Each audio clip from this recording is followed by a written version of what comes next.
Hello everyone. आज हम नए ड्रामे का एक्सप्लेनेशन शुरू करने लगे हैं। ड्रामे के स्टार्ट में दो लड़के को डांस करते हुए देखते हैं। उसमें हमारा मेन लीड का नाम है सांगे और वो दोनों डांस कर रहे थे। तभी गलती से उसका दोस्त का हाथ का डर उसके आइस में लग जाता है। उसके बाद सांगे को हॉस्पिटल में लेकर जाते हैं और वो दर्द से चिल्ला रहा था। तब उसके ऑपरेशन के बाद पता चलता है कि उसकी आंखों की रोशनी चली जा चुकी है। ये बात सुनकर माँ रोने लग जाती है और डॉक्टर कहते हैं जल्दी से ट्रांसफॉर्म करना होगा। और ये बात सुनकर सांगे कहता है नहीं मॉम, मैं कुछ भी करवाना नहीं चाहता क्योंकि मेरा ड्रीम है फेमस के पॉप आइडल बनना। उसके बाद उसकी मॉम उसको चुप करा कर उसका ट्रांसफॉर्म कराती है। उसके बाद 1 साल बाद का सीन दिखाते हैं। तब सांगे एक फेमस के पॉप आइडल बन चुका था और उसका ग्रुप का नाम था द क्राउन। उसकी फैन उसे देखकर बहुत ही ज़्यादा पागल हो रही थी और सांगे भी बहुत ज़्यादा खुश था। उसके बाद वो कॉन्सर्ट में जाता है और सबके लिए अच्छे से सिंग करता है और वो वहाँ पर कहता है हमारा सॉन्ग टॉप 1 पे आ गया है। ये सुनकर उसकी फैंस बहुत ही ज़्यादा खुश होती और उसके बाद वो अपने दोस्तों के साथ बहुत ही ज़्यादा ड्रिंक करता है और वहाँ पर उसकी कंपनी का CEO आता है जिसका नाम है मिस्टर चो और उन्हें सांगे अपने फादर की तरह मानता था। उसके बाद वो बहुत ही ज़्यादा ड्रिंक करता है और वो बुरी तरीके से ड्रंक होता है। तब उसे एक पास्ट का सीन आता है और वो वहाँ पर देखता है तेज़ बारिश हो रही थी और वहाँ पर एक कार भी था, साथ साथ कोई ज़मीन पर भी गिरा हुआ था। उसके बाद वो अपने रूम में आकर सो जाता है और वो सपने में दिखता है और कहता है मैं अक्सर ये सपना देखता हूँ जिसमें मुझे छोटी सी बच्ची नज़र आती है जो कि कौन है मुझे पता नहीं और मैं उसका फेस भी देख नहीं पाता।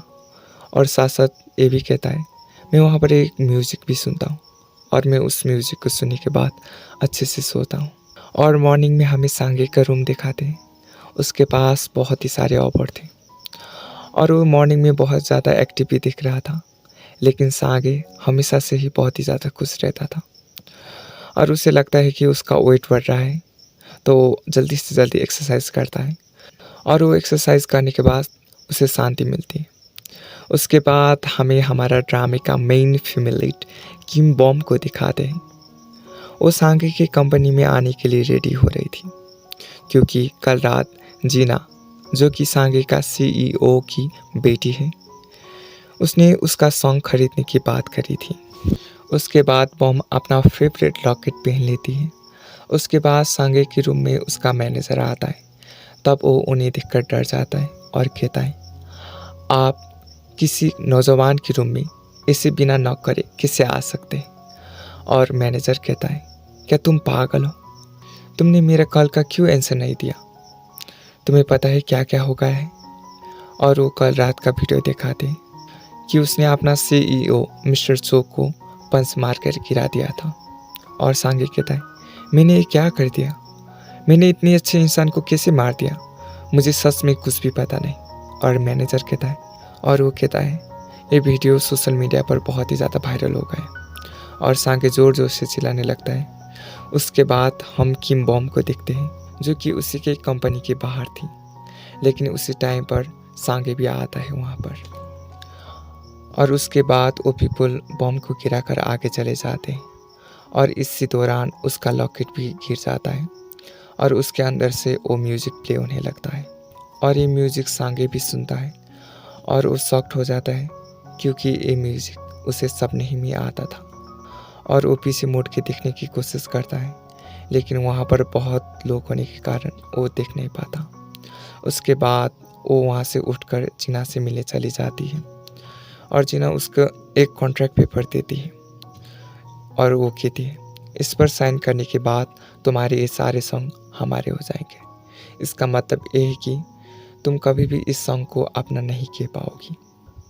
इस सुनने के बाद बॉम को थोड़ा बहुत तो बुरा लगता है। उसे लगा था कि थोड़ा तो क्रेडिट मिलेगा, मगर ऐसा नहीं था। और जीना को अर्जेंट कॉल आने के कारण वो वहाँ से चली जाती है और बॉम कहती है अब पता चला कि K-pop एजेंसी कैसे पॉपुलर होते हैं।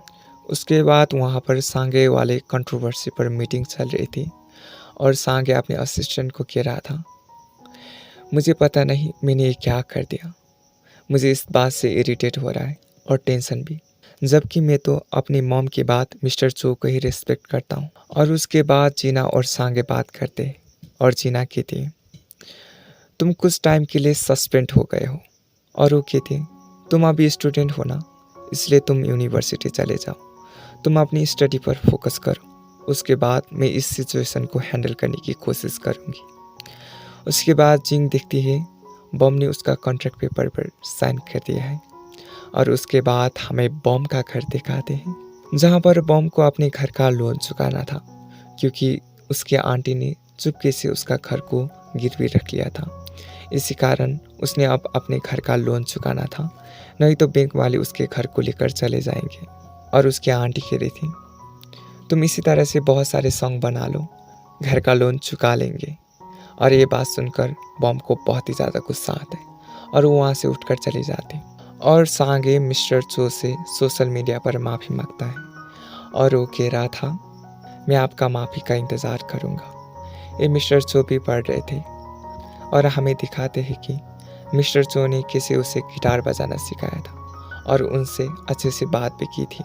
और मिस्टर चो को उस रात का याद आता है जिस दिन सांगे ने उसे मारा था, ये कहते हुए कि मुझे सब याद आ गया है। शायद सांगे के साथ पास्ट में कुछ बुरा हुआ था, लेकिन वो भूल गया है। और उसके बाद सांगे अपनी यूनिवर्सिटी जाने के लिए रेडी हुआ था और उसका असिस्टेंट ने उसे कहा था कि छाता लेकर चले जाओ क्योंकि आज बारिश होगी। और वो उनकी बात को नकार कर चला गया था। और वो जब यूनिवर्सिटी में पहुंचता है तब वहाँ पर बारिश शुरू हो गई थी और वो उसे गिल्ट हो रहा था कि मैंने मेरा असिस्टेंट की बात क्यों नहीं माना। और वो वहाँ पर कहता है, मेरे फैंस कहाँ पर है। तभी आगे से कुछ लड़के आते हैं और वो कहता है, शायद ये मेरे लिए ही आई। लेकिन वो लोग तो उसे गिरा कर आगे चले जाते क्योंकि वो लोग बारिश से बचने के लिए आए थे। उसी दौरान उसका फ़ोन भी गिर जाता है और वो उस फ़ोन को ढूंढ ही रहा था, तब वहाँ पर बॉम्ब भी थी। उसका लॉकेट फिर से गिर जाता है और वो म्यूज़िक प्ले हो जाता है और ये सांगे भी सुन लेता है और उसे अपना फ़ोन मिल चुका था, तो वो उसी सॉन्ग को पीछा करते हुए वहाँ पर पहुँच जाता है। और सांगे बॉम्ब को पहली बार दिखता है और सांगे उसको घूर रहा था और बॉम्ब कहती, ये मुझे इस तरह से घूर क्यों रहा है। और बॉम्ब उस म्यूज़िक को बंद करती थी और वहाँ से जाने लगती है। तब सांगे उसको रोक लेता है और पूछता है कि ये म्यूज़िक कौन सी है। और वो वहाँ पर बताने ही वाली थी, तभी वहाँ पर एक लड़का आता है। तभी वो वहाँ से जाने ही वाली थी, तब सांगे भी उस म्यूज़िक गुनगुनाने लगता है। तब ये सुनकर बॉम्ब कहती है, तुम्हें मेरे म्यूज़िक के बारे में कैसे पता है। तब सांगे कहता है कि ये तुम्हारा म्यूज़िक है। और वो कहती है, हाँ ये मेरे ही म्यूज़िक है। तभी वो लड़का उसे फिर से बुलाता है और वो दोनों चले जाते हैं। और सांगे घर में उसके ही बारे में सोच रहा था कि वो म्यूज़िक उसके कैसे हो सकता है, वो तो सिर्फ मेरे सपने में ही आता था। और उसका नाम क्या था, बॉम्ब, क्योंकि वो उसे इसी नाम से बुला रहा था। और नेक्स्ट डे बॉम्ब यान के साथ अपनी यूनिवर्सिटी में जाती है और वहाँ पर हमारा हीरो भी आया हुआ था। इस बार वो बहुत ही इंटेलिजेंट होकर आया था, क्योंकि उसने सोशल मीडिया पर बताया हुआ था कि आज मैं यूनिवर्सिटी आया हूँ। इसी कारण वहाँ पर इस बार बहुत ही सारे लोग, और वो अपने फैन से मिलता है। लेकिन इस बार सांगे बॉम्ब को ढूंढने के लिए आया था। अब सांगे अपने सपने में क्यों उस म्यूज़िक को सुनता था जो कि किम बॉम्ब के पास है, ये तो हमें नेक्स्ट एपिसोड में पता चलेगा। Thank you for watching, stay connected, bye bye.